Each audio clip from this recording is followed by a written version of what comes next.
start just to basically.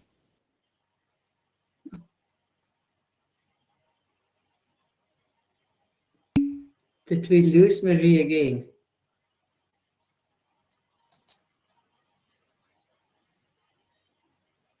Yes, it seems like that.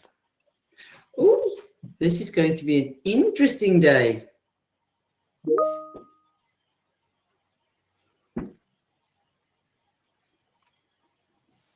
Let's give him some music while we wait. It's Marie back. I'm back. I've switched everything off, but yeah, I'm still lost. So let me just give over to you and please just take over the session. I got kicked off as well, by the way. I think it might be Blackboard. Sure. Maybe there's too many people on it. So while we are here, and I assume people will come and go and be kicked off or dropped off and come back. So welcome everyone to our roundtable discussion. For starters, I just quickly want to start with a little song. So just check everyone if your sound is working.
Okay, I'm going to stop there. So welcome everyone to our roundtable, those of you who have just joined us.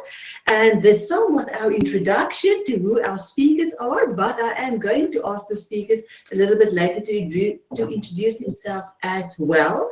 And in our keynote speaker this morning, we heard about AI and how it can do all wonderful things, and that is what we are going to discuss today. But for those of you who want to know, this song was also written by AI, and I asked it to write me a song for the presenters of this panel discussion. These are our names, and this is the song it wrote for us. So thank you, AI, for the kind introduction.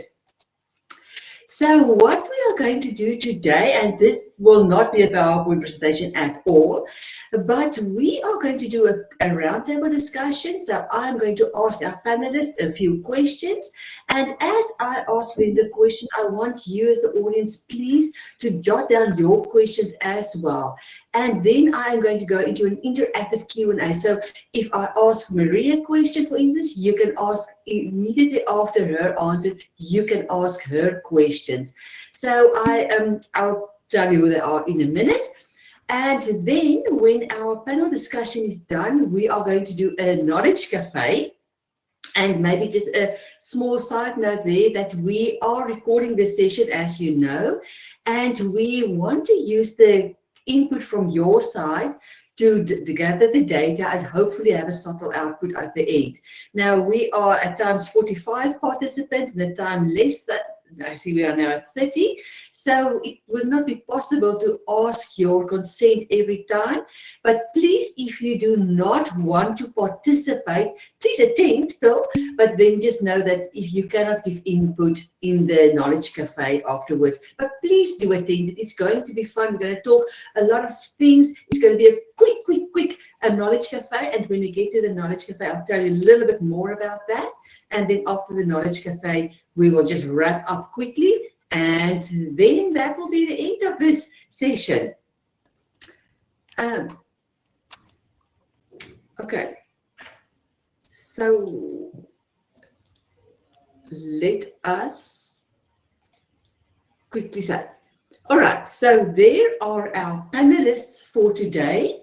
And before I ask them to introduce them to you, I just quickly want to show that after our panel discussion, when we go to the breakout rooms, these are the topics that will be covered in the breakout rooms. So when you ask your questions now to the panelists as well, please make a note of who is going to answer which question, but we will come back to that as well. So let me quickly go back. And I am definitely now going to stop the share here. And I got a message that my camera is off. Is it still off? Because I can see myself here at the bottom. I hope. Okay. Let me see in the chat quickly. Okay, it's on. Thank you very much. Okay, so first of all, let me introduce myself. I'm the moderator of this session, so I'm the one that's going to ask the difficult questions. Luckily, I don't have to answer them, so that's a plus for me. And next up, I am going to ask Herman to introduce himself. And since he and Bernadette is quite close, I'm going to ask Bernadette to follow Herman in the introduction. So Herman, the mic and the camera is yours and Bernadette's. Thank you so much, Irene, and welcome to everyone. I'm just going to share my screen so that Bernadette can also be an active participant in today's session. So here we go. So this is Bernadette, and she was created using Unity and Convai. Convai is a non-player character service that's on Unity. And we've trained her on several key pieces of information on AI and in education. As I mentioned, I'm Herman Mayberg. I head the Metaverse Research Unit at the University of Johannesburg. And here I focus especially on the use of novel technologies in education, as well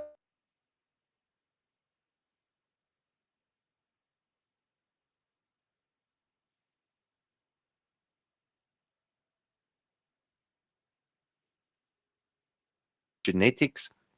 And then during my postdoc, I got involved in technology and its application in higher education, especially. But most of you are here to meet Bernadette. So without further ado, Bernadette, can you please introduce yourself to us?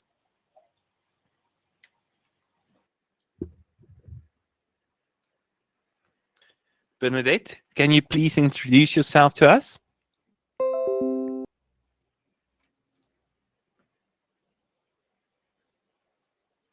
Hello there. I'm Dr. Bernadette Jacobs. I'm a medical doctor and a professor deeply involved in integrating AI into education.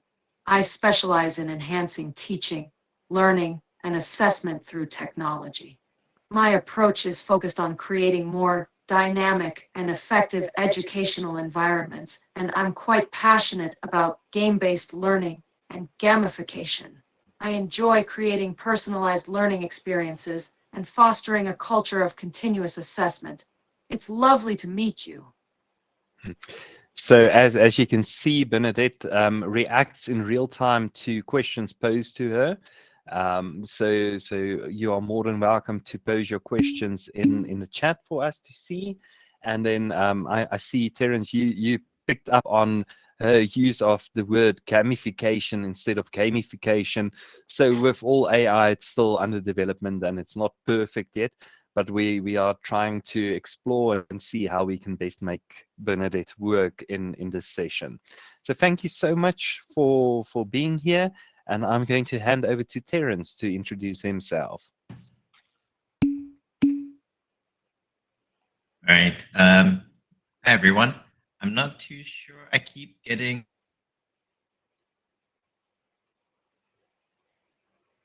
Terence, you just got disconnected. So I'm going to go over to Murray. Can you please introduce yourself? Are you here? Hello. You're back, Terence. Yeah, I keep getting disconnected.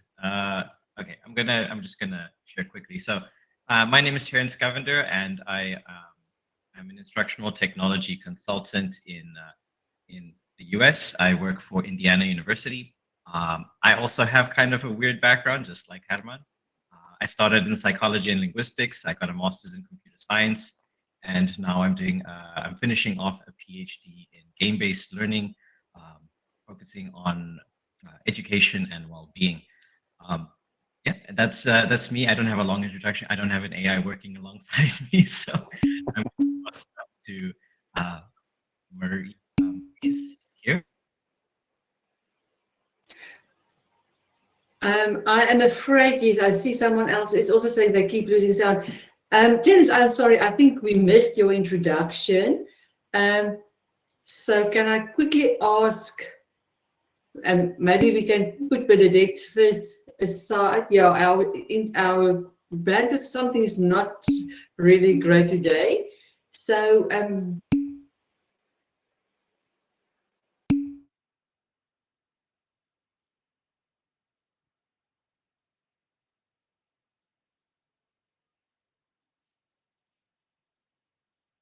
all over in different aspects of my work, and hopefully infuse students' work and lecturers' work as well with that. Now, that's a short introduction of me. No fancy dances today. Irene, to you. do there. So Marie, would you please quickly introduce yourself as well? And maybe say what's your focus area? I've just introduced myself. I think I was offline. I'm talking to myself now. Okay, so, but let me do that again. Marie van Wyk from the University of Pretoria, a learning designer, and with over 20 years of classroom teaching, and then we're in the lucky position to switch over to online learning and focusing on that with a keen interest in AI and AI in education, and as well as how students can use it, how teachers can, lecturers can use it, and as well learning designers. That's me. Thank you very much. And I hope we are all online now back. All the panelists are there. I actually want to start with a question to Bernadette, and then we will put her aside for a little bit. She will still listen. And at the end, I'll ask her another question. So maybe then if we can start, and I just want to see if Herman is here. Yes. Bernadette, I want to ask you a quick question, please. And I have to be honest, I have some trust issues. So in short, with AI playing a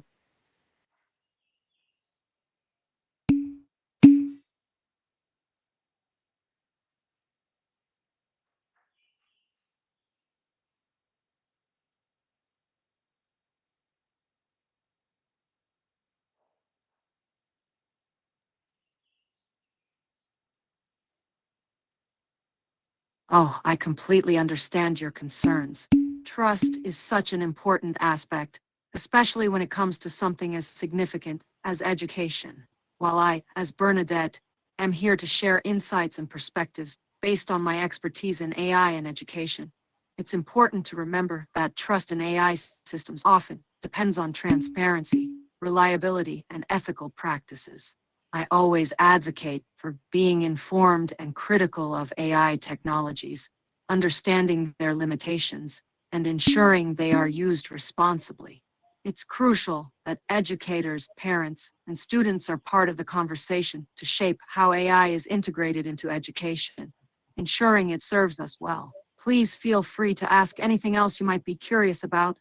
I'm here to listen and share. Okay, thank you very much. And we will definitely ask you a few questions later on. But as we talk about education, and as Bernadette now spoke about the trust issues and how we can navigate this field, maybe then my next question I want to direct it to Marie. And Marie, you as a learning designer, you work with our students, with our content. You look at teaching from a different perspective often. And I want to ask a question about the collaboration here. So in which ways might the integration of AI as a collaborator in the learning process redefine the roles of both the educator and the student? And maybe you can start with the student. How would that redefine that process for us? Thank you, Irene. And I think the plan was to have this interactive, but I think with our struggle with the internet, if you can just jot down your questions in the chat, I will give prompts where I would actually want a discussion.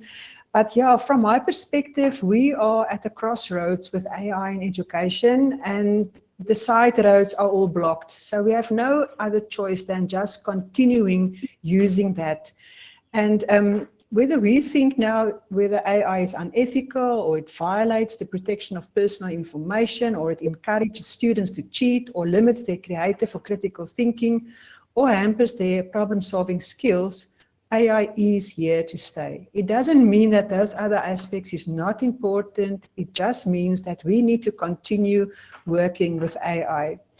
And I think that is where it comes in with how do we work with the AI now at the student perspective, and how do we incorporate that in the student's way of doing.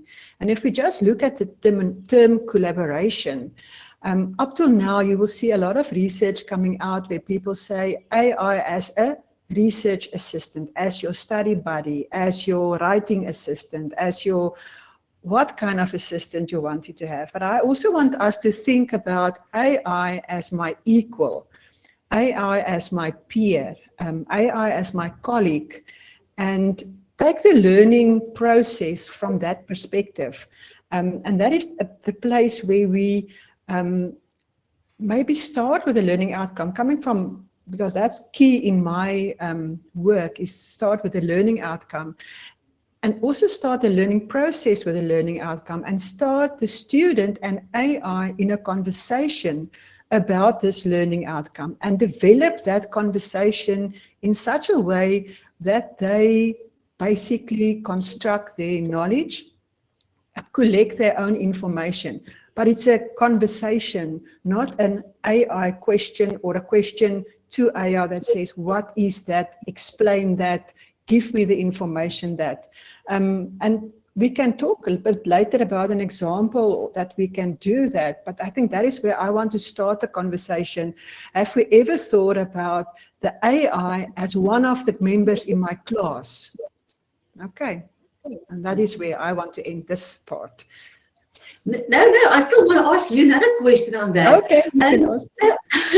So if they are now in the class and they are our partners and our other students, and we say they are part and parcel of this package that we have, my question is, how do we then help, or how do we use AI to help our students develop this critical thinking, this creativity? Because if we look at what our keynote speaker said this morning, and even at the songs I write, and I'm not even musical, or the songs that she writes, and that was really good. So it seems as if AI is bringing some creativity already in, but where does the critical thinking comes in? How can AI help our students to think critically? Yeah, Irene, I think that is a concern of many of us, because at this point, when I use AI, I sit with 30 years of experience, plus what the AI or the chatbot or whatever application you use that generates information gives to you. I have a sort of filter or a way to judge that. But that is not something that many of our students at this point have, because they are starting their academic journey in many subject fields. I've come across a questioning technique that it's used specifically together with AI. And I've also come across another framework called a challenge-based framework. And these two have kind of connections, but it is about taking a big idea and through questions, ask questions around that idea. And then through that whole process of asking these questions, then come at a point where you realize, I need to ask different questions. I need to think differently about my questions that I ask. And I think sort of that it stimulates more thinking happening. And then coming back, if we have put all of that now together, I know it sounds now very vague, but somewhere down the line, we still have a lecturer, right? We're not going to kick them out of the class and say, AI was now part of the class. AI is another student, and it helps the student in that process of constructing the knowledge. But the teacher or the lecturer or the expert or the knowledge expert, they are the people who still need to play some role in looking at this end, let's say a knowledge pack that they have developed. And I'm not saying they're marking stuff, but bringing that into a classroom now. And for now, we can kick the AI out of the class and we can say, all right, you have done now enough. And then the students can negotiate, they can present, they can do case studies in the class. And the lecturer will sort of determine whether they've reached the learning outcome. And in that process, there you have problem solving happening because it was not a feeding of information. There you have critical thinking, judging, maybe putting that together in a multimodal mode where they go and then present it in another format. So all of that brings in the whole idea of communication as well, which is also one of the skills that people now say is crucial for the workplace. And I think going through a process like that where you break down and build and break down and build and reflect, you encourage creativity and critical thinking. Thank you very much. And I think if I listen to what you say about the meeting the learning outcomes and the entire combination of it, it raises a few other concerns for me. And I think we don't want to go into concerns and worries today. I think we really want to go much more in an appreciative inquiry approach and ask positive questions. But then I want to link this to a question I want to ask Terence.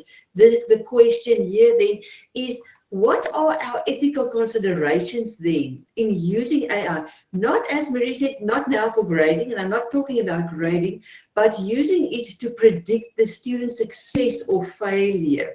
So can AI help us to navigate this waters more responsibly, more ethically, more easily, I want to say? So tell us a little bit just more about this predicting the student's success, and can AI help us?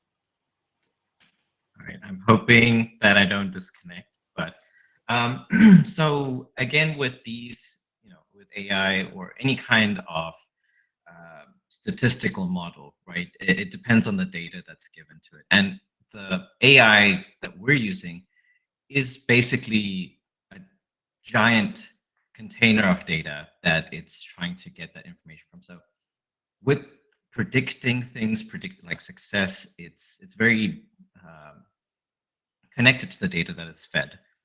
And right now, obviously, as our keynote speaker has mentioned, there's a lot of bias, and which is hurting our chances of getting a good output. However, if these are models that are made, in-house, so your institution is making such a container where you have analytics coming from your side, then it's a bit easier to predict. It's a bit easier to, I would say, estimate failure or success. But right now, if you're just using a general set of data, you have to worry about race, gender, socioeconomic status, things like that. So if I was going to do this responsibly, I would use local data, stuff that was within the institution. But then when you look at that as well from an ethics side, it's you're taking people's data, right? And we need the people who are affected to know that. And so there needs to be some kind of conversation around privacy, data protection. This could be sensitive data. This could be like things like academic records and stuff like that. So I know in South Africa, you've got the POPI Act. Here in the US, we've got FERPA. So there's a need for consent. There's a need for educating people around, what exactly goes into these models that can predict success. However, that being said, these are predictive models. So if you have, let's say, a class that has had issues in the past, we can see those kind of patterns emerging, and we don't have to have some data scientist who is, set in that role to always analyze the stuff. We could have AI predict that for us, give notifications to faculty members, and within the faculty member again becomes the core support, right? We don't want to make AI the support for our students. We want to be there for them, and then they can have that moment and say, "Hey, I noticed that you're not doing so well here. Here are some resources, etc., etc." But yeah, I think that having automation in place for these kind of administrative tasks is can be really good. Oh, you're on mute, Irene.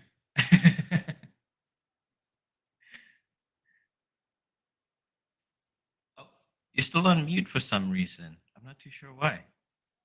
Did you unmute and then it just decided? Oh, there we go. There, sorry. I want to say I missed a little bit of what you said because again with the internet connection that coming up, but I actually got the gist of what you were saying there. And so if you then say we can use the analytics and that the in-house analytics is a safer option to use, how do we bring in this analytics a bit of I want to say a human touch, a human connection with the students? Because if I look at the institution where I work now, many of our students see their results online and they can do follow-ups and link it to some learning points and learning scenarios. So they can do that independently. So without the human touch there, and I'm not saying we have, but this specific is an example. But how then, if we look at the analytics and we flag our students, and you might have said this now when I missed the connection, but how do we bring this human touch in when we saw the flagging that there's a student at risk?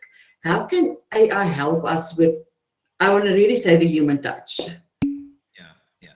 So I mean, there's a couple of points there, right? So the first one is we can use these automating processors to help us figure out, in the US, we call them DFW rates, right? So students getting Ds, Fs, and withdrawing. We want to prevent that DFW rate because that affects our audit, And so one of the things is first, we can use it for detection.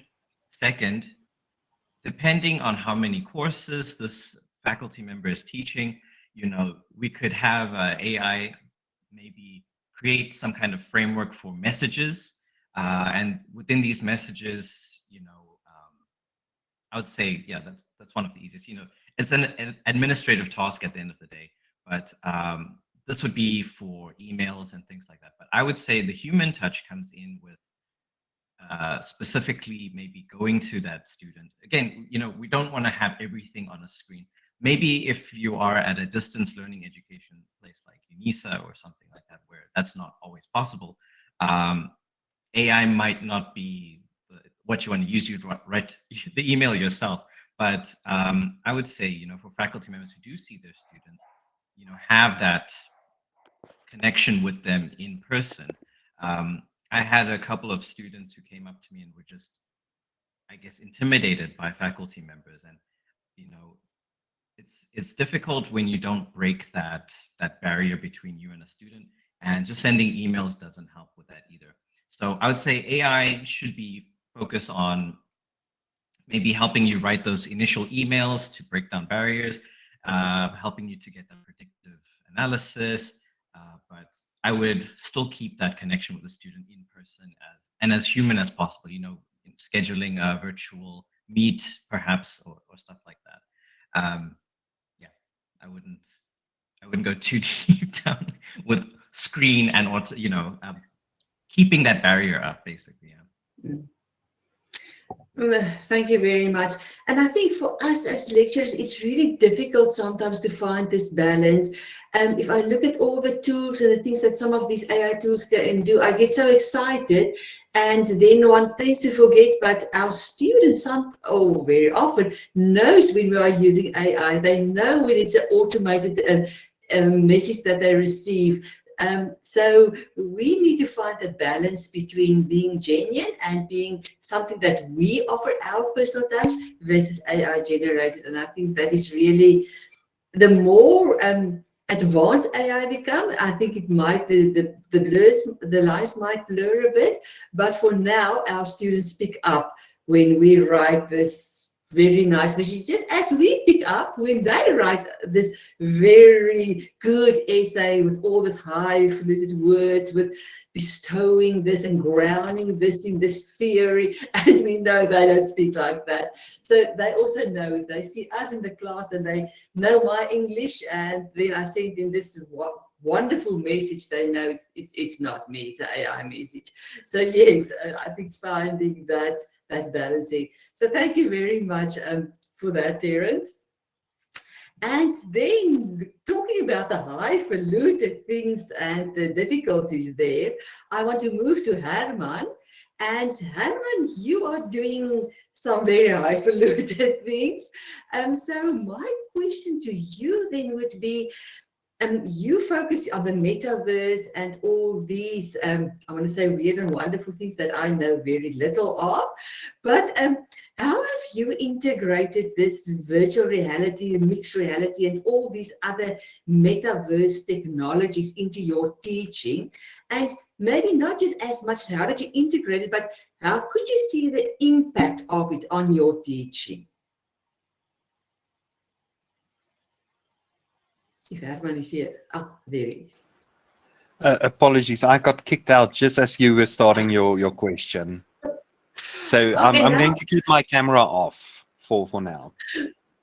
That's fine. I will repeat the question, but I don't know if I will be able to repeat the exact question, but let me try and see. So you are working with all this virtual reality in the metaverse, and as I've said, it's things that I really know very little about. I enjoy it. I've watched some of your sessions, but I cannot create these things. But my question to you would then be, how have you integrated this virtual reality, mixed reality, and all these metaverse technologies into your teaching? And I would like you to talk about that, but also then, what was the impact of that? So sometimes we really like to use a tool, but we don't necessarily measure the impact. But I assume that you are measuring the impact and you know what was the effect of it. So if you can talk a little bit more about that. Yeah, so at the Metaverse Research Unit, we're not a service unit of the university, so we collaborate with different departments in creating pedagogical tools. For instance, recently we launched an augmented reality application that enables radiography students to play around with a CT scanner. Now, we don't have a CT scanner on campus. They are extremely expensive, and students only get placed in their third and fourth years at clinical facilities where they can get practical experience on this. But some of the issues that the educators have raised is that students are struggling to understand the concept of how CT scanner operates, how it slices through the body, and then puts all these slices together in a 3D form. So we've created this augmented reality applications that students can place a CT scanner literally anywhere on a flat surface. They can resize it, and then they can do a scan on a patient, so they can see inside the CT scanner as it operates, and they're not exposed to any X-rays or any radiological. They don't have any exposure to these harmful rays. So that's one way that we've incorporated these new technologies. We've also created virtual patients for our Department of Nursing. We've created another application for CT, for radiography, where students often don't speak the language of patients coming in. So we've generated an application that has all the prompts necessary to correctly position a patient in a radiograph, in an X-ray scenario. And they can play this, and it's now available in 9 out of the 12 official languages in South Africa. We've also included Gujarati, Portuguese, and French, which some immigrants speak. And this really enables students to have a little bit better communication with their patients. Now, in terms of testing, we are currently in the process of obtaining ethical approval for the testing, and we are definitely going to test it in real life, because that feedback will then we will pull back into the application development side and ensure that we've got a good working application that really benefits the students and the lecturers. Now, in the South African context, one might think that it's quite expensive creating these applications, and it certainly can be. So a lot of the work that we're doing is really on bootstrap budgets. And how we are funding our activities is by writing up these applications in journal publications, so that we can then get funding back from the Department of Higher Education that will allow us to create new and novel technologies in the years to come. So that's how we're trying to ensure that we remain sustainable.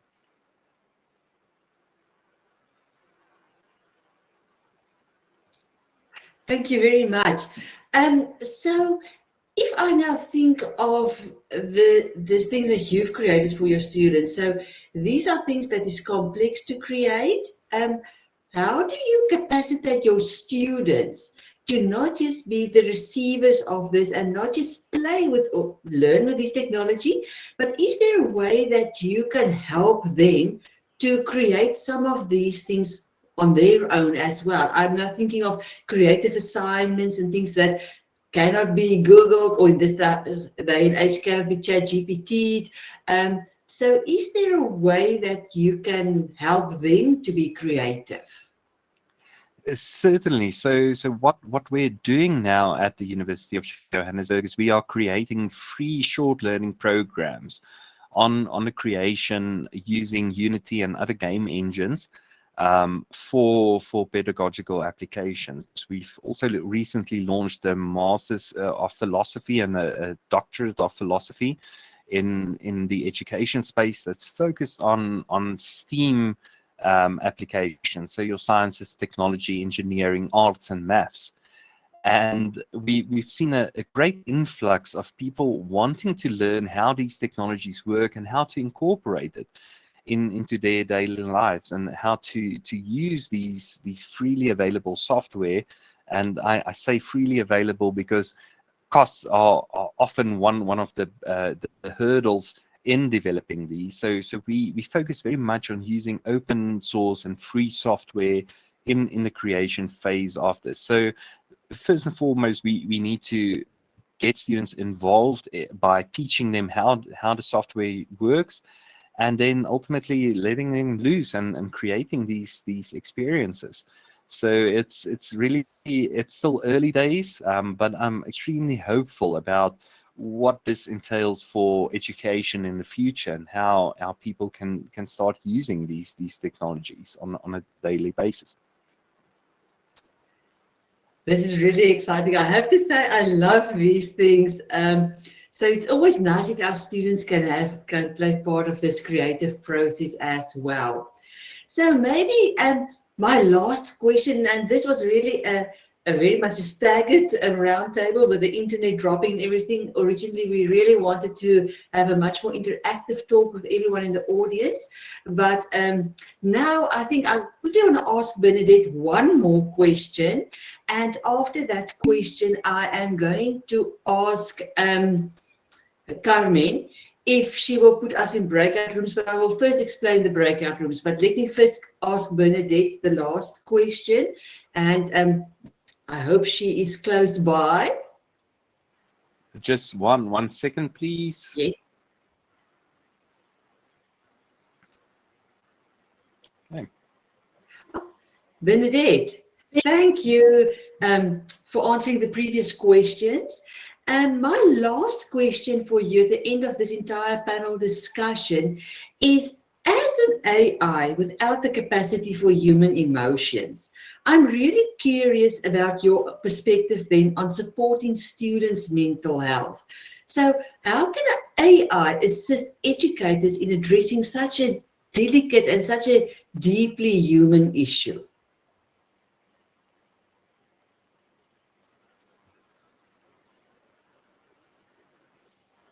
Supporting students' mental health is indeed a crucial and sensitive aspect of education. While AI may not have human emotions, it can certainly assist educators in several ways. Firstly, AI can help by identifying patterns in data that might indicate a student is struggling, allowing for early intervention.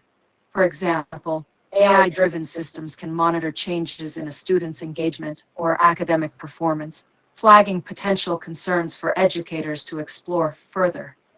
Moreover, AI can provide resources and tools that promote mental well-being, such as apps for stress management and mindfulness exercises.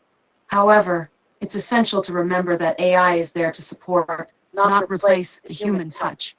Educators play a vital role in providing empathetic support, understanding, and guidance. AI can alleviate some administrative burdens, allowing educators to focus more on building relationships and offering personalized support. Ultimately, the synergy between AI and educators can enhance the overall support system for students' mental health, but the human element remains indispensable. It's all about finding the right balance. Okay, thank you very much. I don't know, maybe any one of the other panelists, if, and this is an open question or to the audience, how do you use AI in your attempt or your endeavor to support your students' mental health? Is there anyone specific that does something different?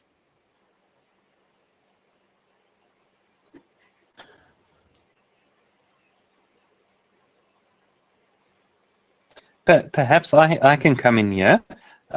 So in terms of students' mental health and what I often implore my students to do is when they're struggling is to use the AI and as a very what's a word I'm using? It's late for you, Irene. It's early for me, so my English is also depleted. But it's a very there's a lot of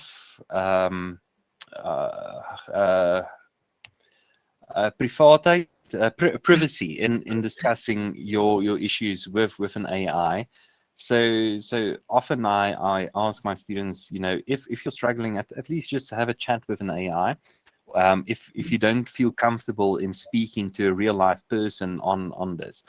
And then secondly, what we're currently developing is AI tools to teach emotional intelligence.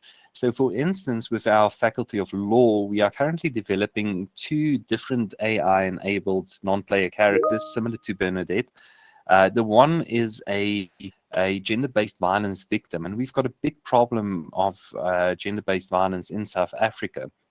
So this gender-based violence victim comes into your law practice, and then or your law firm, and then the student has a conversation with the AI on how they lived through the gender-based violence. We have this as a female character coming in, but then also we've got her husband coming in a little bit later on, where he's a very aggressive personality, and the students can then interact with them. So it's a very safe environment for the students to interact with. And then ultimately what we're getting is these sessions on the back end. So for instance, just to show you, here's our conversation that we had with Bernadette a little bit earlier on, and we can see the in green, that is what the question was posed to the AI, and then the response. So the educator can then go through this. They can probably use a service such as ChatGPT or Claude as well to help analyze it, and then have a conversation with the students in saying that, look, here you posed a very unsensitive question. Perhaps you could have rather had a discussion with the potential client in this form and manner. And that's how we're teaching emotional intelligence to students as well. So it does have its benefits. Obviously, one needs to be very, very cautious in dealing with issues such as mental health, but I found it to be a valuable tool in the arsenal of an educator.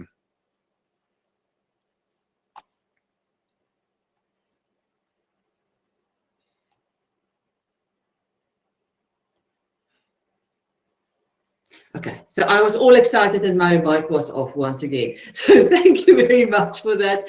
And it's really nice to see how we can take hands and collaborate with AI in these endeavors.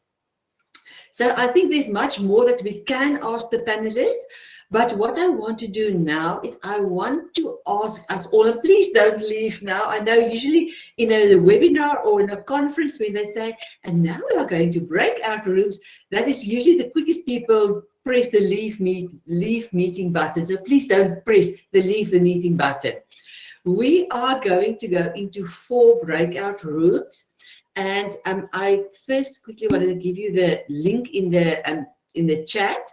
But I want to show you what is going to happen. So let's see if I can manage to do that again. And there you go. So this will be everyone. Okay, so we are going to go into the rooms for only 7 minutes in a room. So our moderator will send you to a room. Each one of us as the panelists will be in a room. There will be 2 rooms that is different rooms. So you will see there's a group 5, an additional room, and that will be your own safe space. If you don't want to go into one of the other breakout rooms and chat with us, you can go into that room and you don't have to talk to anyone. That is the AI and mental health room, and you can just type something on the slide if you want to. If you don't want to, it's also fine, because sometimes it's awkward to stay in the main room and then everyone looks at you and asks, are you all right? Do you want to go somewhere? So if you don't want to stay in the main room, please feel free to join group 5. But there will be no one else there, or none of us. Then you will go to the groups for 7 minutes. We, as the panelists, will capture what you are talking about. And after 7 minutes, we're going to swish you back to the main room. And then as you land and as your feet hit the ground, we're going to swish you back to new groups, and there will be a mix in the participants. So you won't go as a group from group 2 to group 3 to group 4, which is a very nice way to collect data and for your own research as well, or to let students do group activities. And then after you visited all 4 groups, if time permits, otherwise we might not be able to visit everyone, we're going to come back to the main room. We, as the anchors, will quickly say what was shared in the room, and then we will wrap it up. And if you stay till the end, I will give you the link to Bernadette version 1, not the one that Herman showed us now. I will give you access to Bernadette, the ChatGPT version, and you can have a chat with her and ask her things about AI in education. But for that link, you have to stay till the end. And if I forget to give it to you, you must remind me, because it will then be midnight in my house. All right. So without further ado, let me quickly see. Oh, no, that was not what I wanted to do.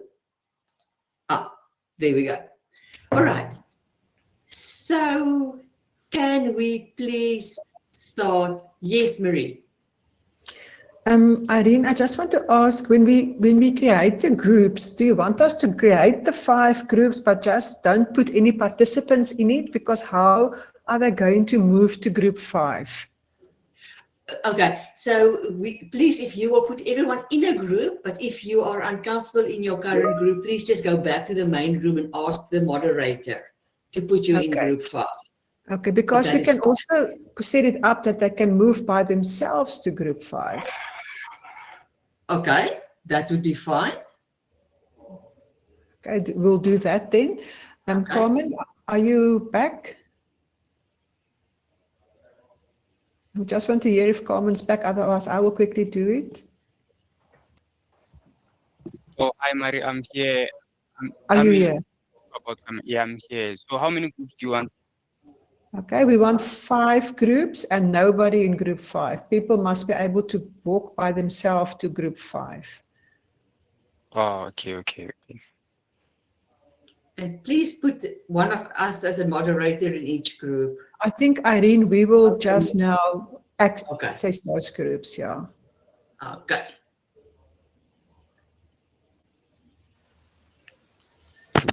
And did everybody click on that URL? Because it's a slideshow. Please put me. We'll put Liz in group 5. Nisandla, you can actually put 5 people. You can put people in group 5.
Hello. I don't know if it's working. Can you guys hear me? Yes, hello. Hi. I'm trying to put my video on. So basically, this little knowledge cafe thing is more to find out from the people in this group. You know, digital literacy is one of the, I guess, one of the hardest issues that we have to combat especially in South Africa, right? Um, so the kind of questions I was looking at to lead the discussion were, you know, what are some of the barriers that you faced in trying to develop these skills? Why do you think these skills are important, especially with things like AI coming and disrupting everything? And how do we create like a supportive environment, an inclusive environment, so that digital equity is kind of maintained? And these are just kind of the topics. So it's for you to discuss, and I will be here as a moderator, I guess. But yeah, there's only a couple of us here, so it's just the 3 of us. It's a very intimate room.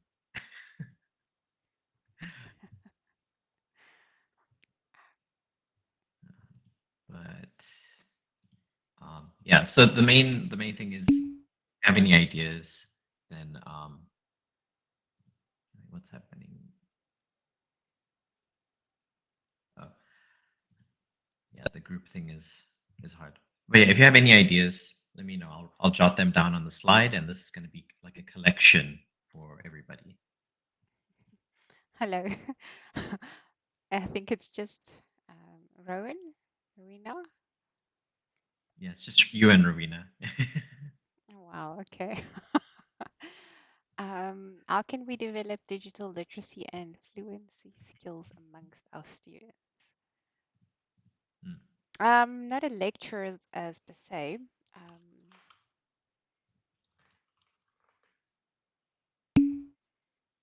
Oh, what's then? What do you do?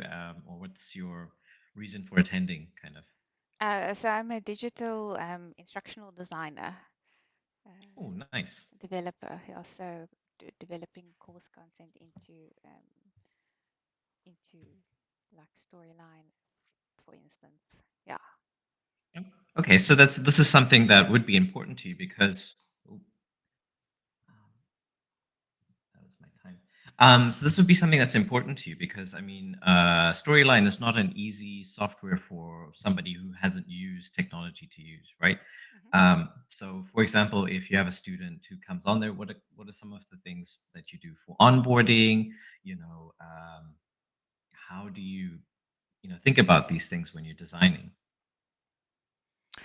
So usually we always have like a navigation introduction module, if you want to put it like that, because also depending on what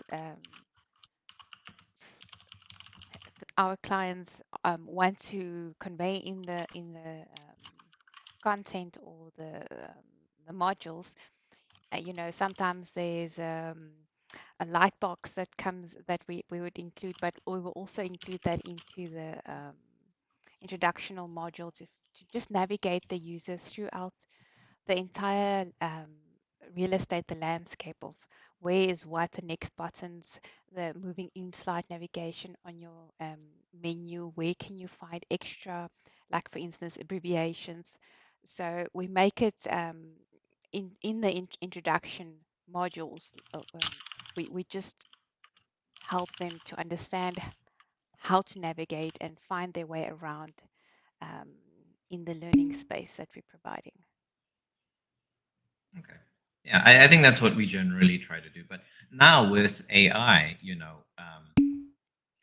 so the learning designers, so from our university, so I don't work directly in instructional design. I used to, but now I work in instructional technology, and I still have to do some instructional design because we get these new tools that we have to give to students and things like that.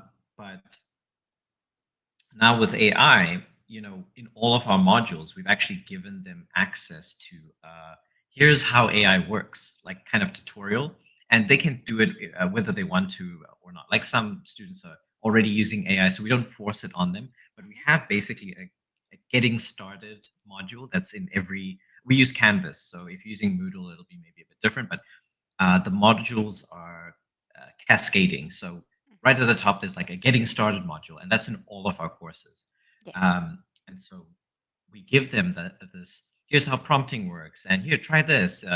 If you need more information, you can speak to this person, and we give them that kind of support.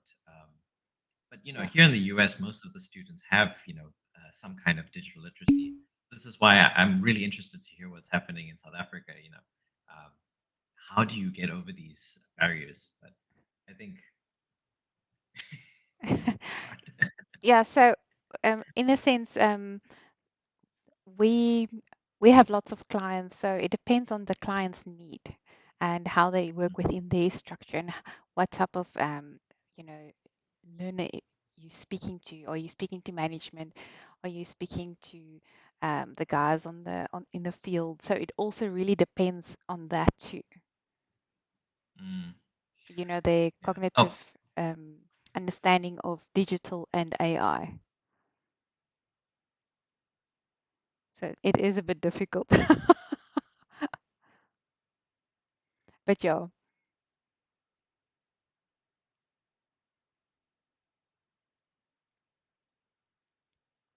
So how do you guys do it in the US at the moment?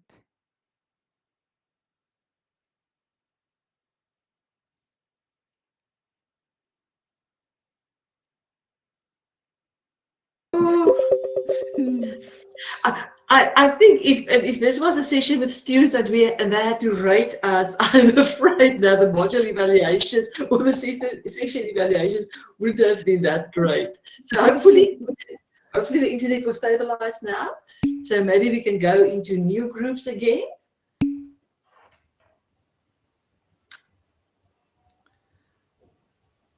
So I'm supposed to go back.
Okay, I'm back. The people who were with me just now, if there's, I think NT, you was with me, but you just move out to another group because we are discussing the same topic. Where I am, the topic stays the same.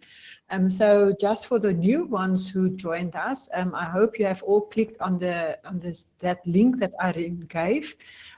So the topic on the table is what new teaching paradigms might emerge if we view AI not just as a tool, but as a collaborator. So that's the idea, and the slide is divided into 3 sections. You can either just write keywords, what kind of characteristics you want to see in this new teaching paradigm with AI. Then if you have any examples, how that, or if you want to write anything with relation to this topic, but it's like longer sentences, you can write in the last block, but you can also talk. You don't have to write. So it's up to you. If there's anybody who wants to start a discussion or say their thoughts about how AI or how the teaching paradigm need to change to accommodate AI. Anybody? Marie, I will go first. Hi, everybody. I'm Tue Marie. Yes, I'm going to speak out of a lecturer's perspective. So in the first semester, I teach research methodology for postgrad students. And in April, I've attended the AI Summit, and I've showed a tool that you can use is Magic School, and the students' data are not collected. So on the ethical side, I'm fine with that. So you can program the bot to have like a debate with the students. For example, focus groups are the worst method to use to do research regarding introducing a new product. Then you allocate what the bot will say. Will it be against it or for it? And then the student needs to argue with. So that's a good example of co-learning. Because the chatbot has so much information, and it will really challenge the student in their thought process. And we are all concerned about what about critical thinking. So that's one way to come over that hurdle of that fear that we have that students will stop thinking. So that's all that I want to say. Thank you. That's a good example. And again, it brings it in as a partner to argue through topics. That's good. So it's actually an unfair relationship, because the bot knows a lot and the student is still learning. But in any case, it stimulates. Yeah. Anybody else? Yes. But if it's in a formative way, forming your learning, then you are not disadvantaged when it comes to marks. So they must experience it as something that challenged me, and I want to better myself. I think also the way that you explain it to your students needs to be clear. Yeah, perfect. Anybody else who wants to add to that topic, or maybe address something else as an example, or how the teaching paradigm needs to change? And even if you're still listening but you don't want to speak, feel free to populate the yellow slide. We are on the yellow slide. Marie, yes. Can I talk again? You spoke about in the class from now we're going to use AI, and now we are not. There's actually already a framework or a model that you can use. They call it the robot. So then you tell students, if it's red, you're not allowed to use. Green, you might use it. And then you give them examples, so boundaries, how much. And when it's then green, they can use it freely. So that's also something that people can look into. Okay. Yeah, just like that structure in your assessments. Yeah, that's very good idea. Anybody else who want to add to that discussion?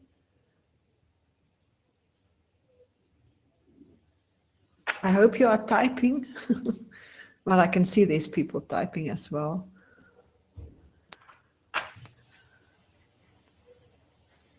So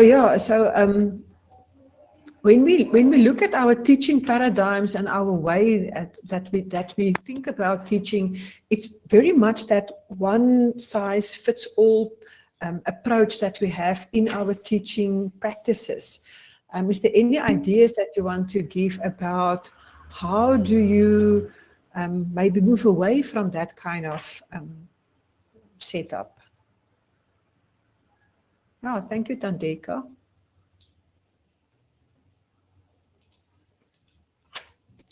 So the process of allowing for tailor-made solutions from students from diverse backgrounds, accommodating their diverse cultures. So you come from your perspective and your background and what you believe and see.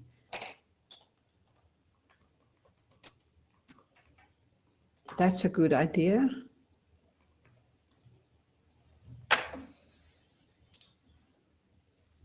Anybody else that wants to add something?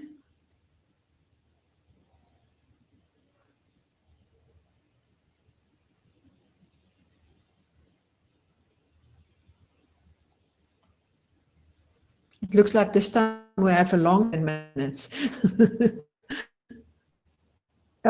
For me, that was what's interesting. What I've read was this whole idea of the essential questioning approach. And that may be linked with what you also have said to Marie, where we allow that questioning to take place. And for you to know what questions to ask, and then the ChatGPT of the bot ask questions back. So it's not only you asking a trained group or bot, but also the bot asking you questions to do. Yeah, and you can start in class with a question matrix. And Yes. then I can populate the questions beforehand. Then you say, okay, it's now yellow, start asking the questions. So you must just plan and think, but you guys have said you need to think out of the box. And there's other techniques that you can also use, is like the question formulation technique from the Right Question Institute.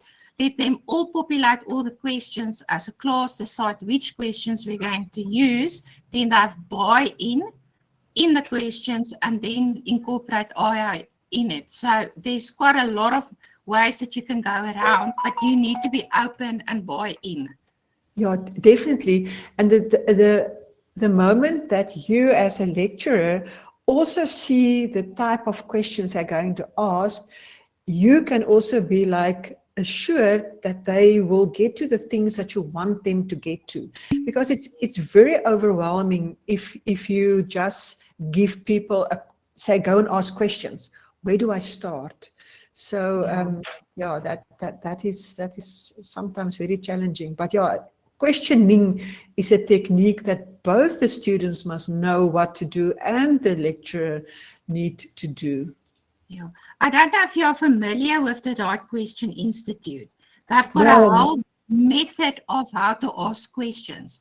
So you can show the students a video clip, or you give them they call it a question focus, but it's not. So it's actually not a question; it's a statement.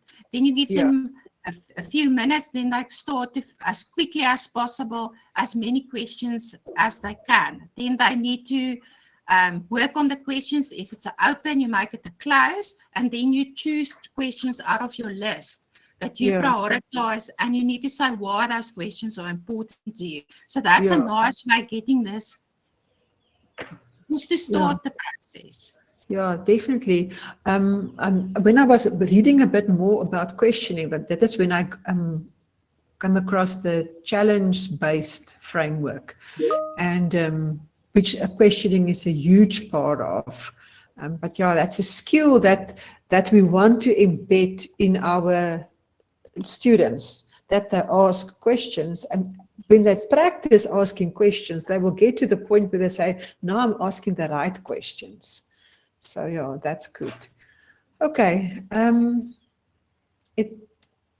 things that have gave us a bit of extension. So I'm not sure where we actually now are in our time limit. So if you have any more thoughts to discuss, or any more examples that you want to add on the sheet of group 3, the teaching and learning one, please feel free. I've said now, let me just mark, this is already round 2 as well. And if the space is up, I will just make a duplication of this one and clean it up quickly. Yeah. But yeah, any other things to discuss or that you want to mention about the paradigm? Yes. When you spoke, you also spoke about conceptual knowledge, that we have 20 or 30 years of experience. So we still need to get a way that we can get students to get the basics, the basics of conceptual knowledge before we can move on. Otherwise, there's going to be a gap in the learning process. Exactly. You can't question on nothing. Yeah.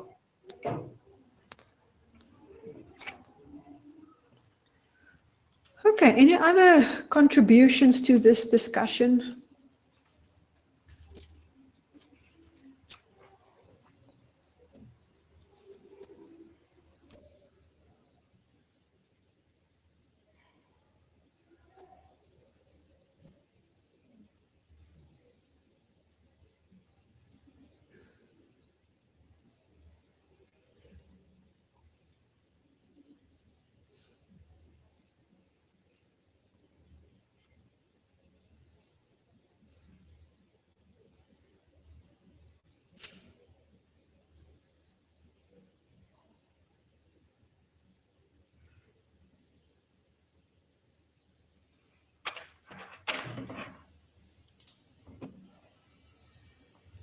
I see you are coming along on this slide, so maybe I must make a new one also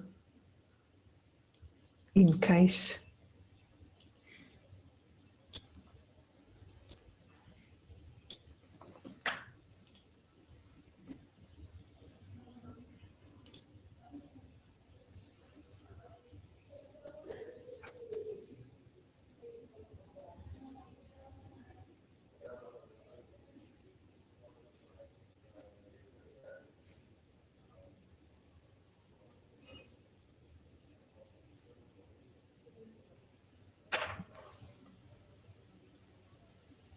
Any further comments on the topic?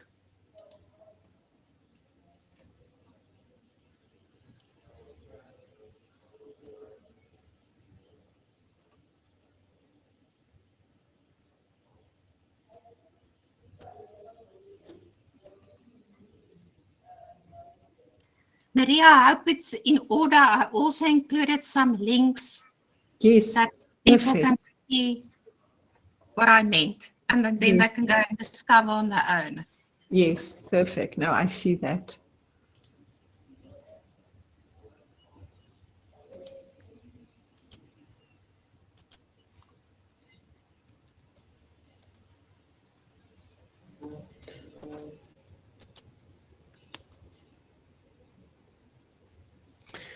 Maybe it looks like they're not breaking us up again, so maybe you can move to one of the other rooms and have some discussion with them as well, with that new topics, and I'll wait for new people to join me as well. If it's possible for you to move from the one room to another. Marie, Yes. before I die, maybe this is a selfish question.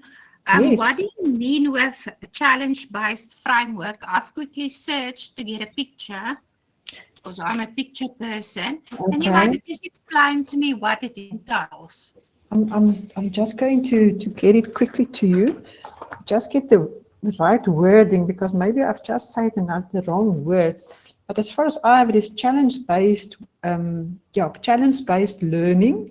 It's a framework for challenge-based learning. And that one you can Google, that is quite nice, where you take it through a whole process and examples of how you can use that in your class. I don't know if you got the picture yet, but in the picture they have the different phases. No, I can't get it quickly on my screen.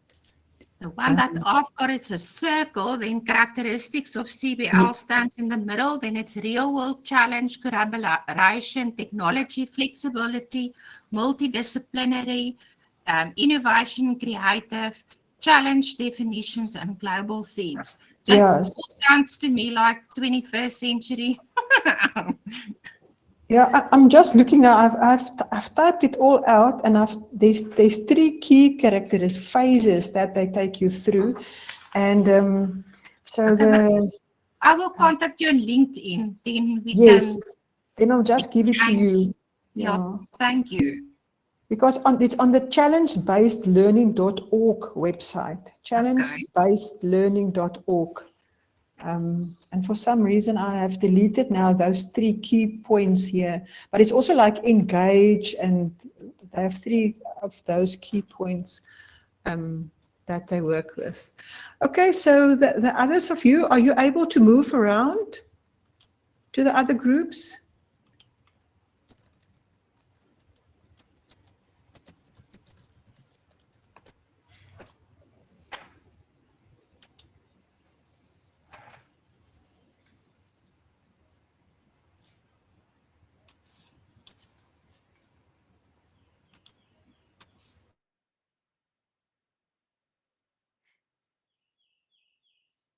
Caucasian orientated models being created.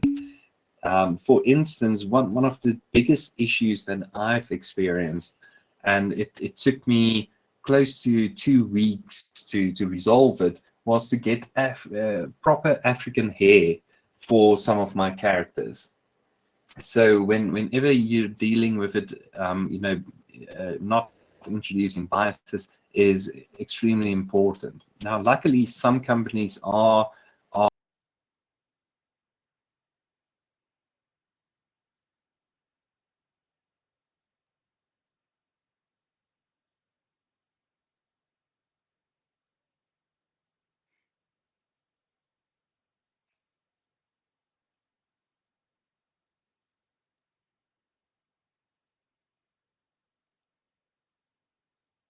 Two breakout rooms, so we need to go back now for our third one. So again, if the moderator will send us as the anchors back to our room where we are supposed to be, and then please, the rest of the participants, if you will go to a room that you haven't been allocated to, or the moderator can just switch you all to different rooms, that would be great, please. Can we just mention who is in which group? I'm in group 2, and I'm for teaching and learning. And Herman I am in group 4. I'm in curriculum design, and Terence is in group 1, digital literacy, and Herman is in, well, there's now a few group 3. Okay. All right. So I'm going to send you again. Okay, I'll send you out then again, and then again, just move to a group if you are already assigned to the same group that you was previously attended.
Hello, we are a small group of 4.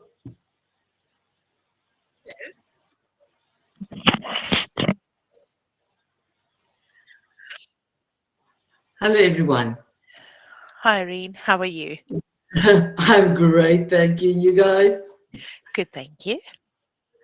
Thank you for joining, and thank you for not leaving. I know this is a little bit of a frustration today, but I'm really happy that you all stayed. and that you're participating.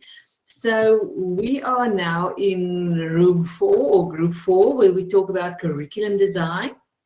So if I can quickly recap what the others have said when they were in this room, and I assume none of you have been in this room before, so just give me a shout if you have been, and then I will let you do the recap. But what we've discussed when we spoke about curriculum design, so we start a little bit high with predictive analysis to say if we use AI to use curriculum design, we can predict what should be in the curriculum and how it should flow. But we spoke quite a lot about adaptive learning, so that we can AI can help us to design a curriculum that is more flexible but still meets the ETQA requirements and standards, so that if a student meets the minimum requirement, that they can actually learn beyond that and for lifelong learning and those type of things, but that there will be definite checkpoints in the curriculum that they will design. And the main thing there was then that knowledge is freely accessible to everyone, depending on where they are in their learning process. And then on the other kind of the side of the slide, we also spoke about they can use AI to create an outline for your curriculum, but also then for your sessions and your lesson plans. But you need to make sure, because sometimes the information is incorrect, as we know. But, and this was something that one of the participants said, which was quite interesting, that she used AI to create an outline for her curriculum, and then she asked AI to critique their own work, and they actually identified various gaps in the curriculum. So it's kind of a circle and a loop that they are doing. And then they also said they used AI quite often to write learning outcomes, but once again, you have to check those learning outcomes. So that was in a very short recap of what the previous group said. So if I can now hand the mic back to you guys, or people, guys and girls, and if you want to add anything to the slides on how can we use AI to design our curriculum. Irene, I basically agree with what most of the people have said. I think what we can actually use AI for is looking at market trends when it comes to advertisements in for job placements, and then have the adaptive approach to allow for those new trends in the market with our actual learning. So in other words, if now there's a new trend coming where they are asking for pastoral active employees as a that actually is increasing, that the adaptive part will allow us to then build that into our subjects quicker and not have that every 3-year review cycle before we can make changes. So I think allowing for AI to have that adaptive approach and show us the market trends will allow us to be more timely with the products that we produce from universities. That sounds actually like a very great idea. How will you do that? You actually build into your curriculum a facet, so you'll have your guidelines, your tributes, graduate tributes. It says you want a student that is career ready or whatever the case might be, and then have in your curriculum an open-ended section that says almost like in the sense of it being open-ended, where you can slot in these new trends. So it would say something in the line of adapt learning to identified market trends currently in the market. So then you would then patch that into your learning that way. I like the idea, and I like the idea that so that's already proved it's part of your curriculum. My and this may be just curiosity, because I don't know, but how will you get the market trends? So how will you use AI to find these new things in the market trend? I would basically allow it to go and look at places like PNet and, let it look into the different newspapers. So you link it into all of these different career paths that you could find and let it then actually go and analyze that. I know currently that it's not able to do that, but it would be nice if they could actually adapt it to look at what is currently in the market by looking at newspapers and job sites and seekers and that type of thing. Aha, I like that. Job sites. Okay. All right, perfect. Thank you very much for that one. Anyone wants to ask Jade a question on that? Or, sorry, Jade, you want to add something more? No. Just said you're welcome. Sorry. Thank you. Anyone wants to add something there or ask her a question? Or even ask, just share a concern about using AI for curriculum design. That's also fine if you are not all that positive about it and you want to ponder a little bit.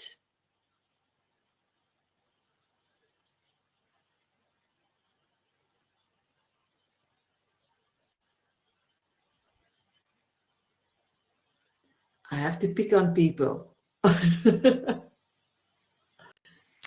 Hello, it's Corinne here. Yes, Corinne. So as we've all discovered that the AI, I mean, if you write curriculum content, it doesn't always produce accurate. Like for instance, if you put a whole document, like massive document, into the AI and you want to extract learning outcomes and write lesson plans for it, it doesn't always write the correct content. And the question or the issue that's arising now is for the AI to recognize where it is getting this information based on this document that you've submitted, which page, which section is it referencing it to, and not making up its own mumble jumble. So that's the challenge we've realized what's been happening. But there are some great advances in some technologies that AI tools that we've seen that is stepping up to the party, and then it's referencing to exactly where in the document it's taking it from. But that has been a big concern for us that we've picked up, is the AI just makes up its its own mumble jumble.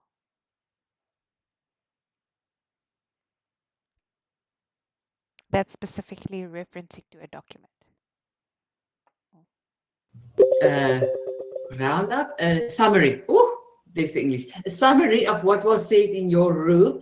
So, Terence, while you were in room 1, can you please quickly give us an overview of what you discussed there? Oh, yeah, sure. So one of the things was we talked about digital literacy and the challenges of having students with varying backgrounds of technology experience coming into now this age of AI and this disruption that's happening. And so one of the things was, we should have these kind of introductory modules that prime learners. We should be thinking about who we're accommodating and how we can do that, how to support them. Maybe having a basic 101 technology literacy module that's essential for them, meeting them where they are, creating a space for them. And then an interesting question was posed, how do we measure digital literacy? Which is a very hard question, actually. So thanks for that one, PB. And then we have the responsibility to teach it, and I think this is a very big one because we, as higher education, I would say most of us higher education, we have access to the technology, we have access to all of these things. We should be teaching them, and that's going to give them also that work readiness, right? And also, one of the big problems is access to technology and sustainable connectivity, which is an infrastructural problem in South Africa. So those were the kind of things that we were talking about. We didn't really get into any solutions on some of these things, but 7 minutes is very short. Anyway, that's it for us. But it was very, very fun conversations. Thank you very much, and thank you for being the anchor in that room. And maybe after this symposium or this chat, we can do follow-ups, and maybe when we have more stable connections, and then we can all discuss this again a little bit further. But thank you very much for that. Then in group 2, we had Herman and Bernadette. So Herman, if you are available, if you'll give us a quick recap of what you discussed.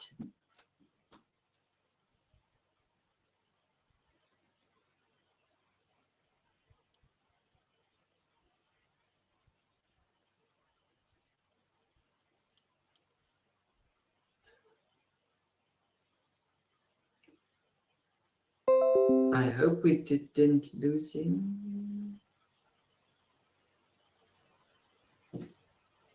Hi, Irene. Can you hear me? We can hear you. We can't see you, but at least we can hear you. I'm so sorry. So it seems like my name is a swear word on Blackboard, because every time you mention my name, we go offline. So yeah, I do apologize for that. So I've cheated a bit. So I asked Claude to summarize our feedback in 1 minute. And it says, AI offers numerous opportunities to enhance education, from redesigning modules and assisting with tasks like formula writing and software testing, to generating questions and narrating scripts. It can make learning more flexible and responsive to local challenges, particularly in areas like academic reading and writing. While AI can boost productivity and creativity in educational design, there are challenges to address. These include the risks of student plagiarism and the need for responsible implementation. Institutions are still in the learning phase, requiring time for proper integration. AI shows promise in specific areas like communication training, such as simulating psychiatric patients. However, it has limitations, particularly in emotional intelligence training, due to its lack of genuine emotional responses. Ultimately, while AI offers valuable tools and enhancements, human touch remains essential in higher education, teaching, and learning. And that's our conclusion as summarized by Claude. Wow, I wish I thought of doing that. Thank you very much. I'm a lazy person, so whenever there's an easy way of going about it, I'll take it. You're very I'm glad you. That was fun. Thank you very much, Marie. You are up next. Okay, so everybody that know me know that I'm a second language English speaker, so I don't have the flair and the long sentences that ChatGPT have. So in short, what was happening in our group of teaching and learning, and more about teaching paradigms and how we can use AI, there was like 4 main things. AI as a starter of the conversation, because you have shy students, and now you can actually start it with AI. They can help you to debate an issue, because it can be trained on a lot of information, and then the students can go back and reflect or critique what happened in that statement, what is wrong with the information given by ChatGPT and whatever you are using, and then the whole issue of questions and formulating of questions. And in these debates that you have with the ChatGPT or the chatbots, is that development of your critical thinking in the process, because it's not like receiving information the whole time. You need to ask a question again. All right, so that is in short what happened in the teaching and learning section. Thank you very much. So in the curriculum design, I wasn't there for much of the time. I was stuck in the door, but what we did discuss was that we can use AI for predictive analysis, and maybe that leads to one of the last points there for market trends and looking at how to design the curriculum. And one of the things we discussed is, how do we use AI, and this was more of a pondering question, to search the job sites and the career paths and the advertisement to see what is the current need in the market for the skills of our students, and to build that then back into our curriculum. We also looked at how do we create adaptive learning pathways in our curriculum for our students, and how can we use AI to help us with this checkpoints and to guide the students so that they are lifelong learners and they don't get stuck just when the bare minimum was reached in the curriculum.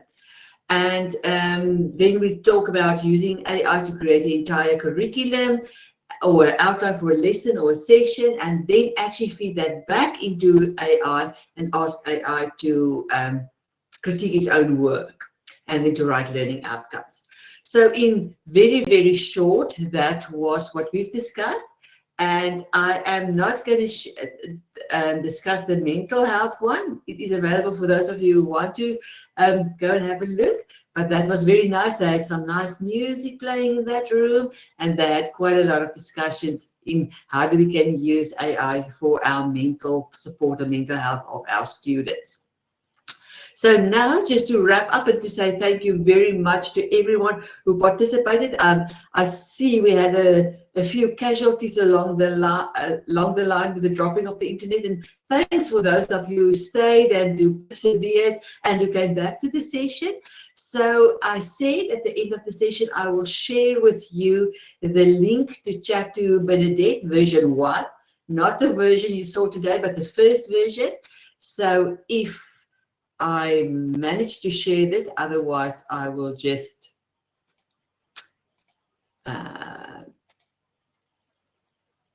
you should see the slide there. There you go.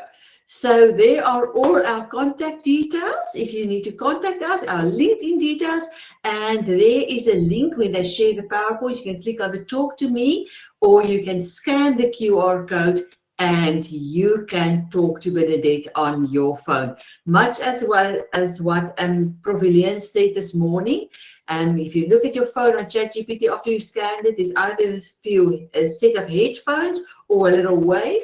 Click on that and you can ask Bernadette any question. She won't judge, and you can have a chat with her. So that is in short, and if I can stop recording again, that is in short us. So thank you once again for everyone, and I really do apologize for the issues with the internet, but most of us are from South Africa. We work around these things and we persevere. So thank you very, very much. Thank you to all our panelists, those who have stayed with us, who came in early or stayed late. We really appreciate every one of you. And I think that is me over and out. Yeah, thank you so much, Irene. Thank you for Teres and Herman and Bernadette joining us for this session as well. Just reminding the audience that we'll have our exercise session now, lunch hour in Kumo Space. You'll find the Kumo Space link in the program. But also tonight we have our conference social. We will not have a closing ceremony like in the past. We are combining the two. So we'll end the day off and there will be 2 lucky draws tonight with nice monetary value. And then tomorrow afternoon, we will end up with a closing session where we have the spin the wheel activity. So please join us for some exercise, and then the rest of the sessions will continue after lunch. Thank you, everybody, and goodbye.